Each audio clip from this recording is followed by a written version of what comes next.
லங்கா தமிழ் நியூஸின் முக்கிய செய்திகள். காத்தான்குடியிலிருந்து கொழும்பு நோக்கி சென்று அதிசொகுசு பேருந்து சேருநுவரவில் விபத்துக்குள்ளானது.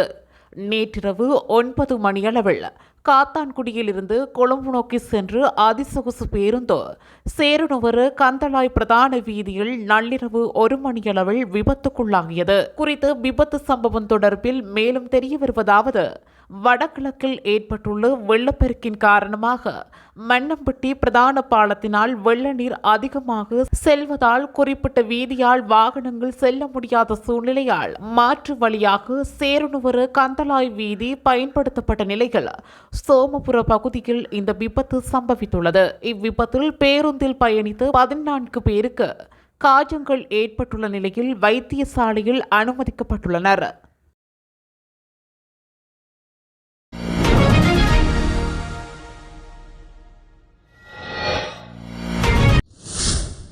செய்திகளை உடனுக்குடன் அறிந்து கொள்ள நம்ம சேனலை மறக்காம சப்ஸ்கிரைப் பண்ணுங்க.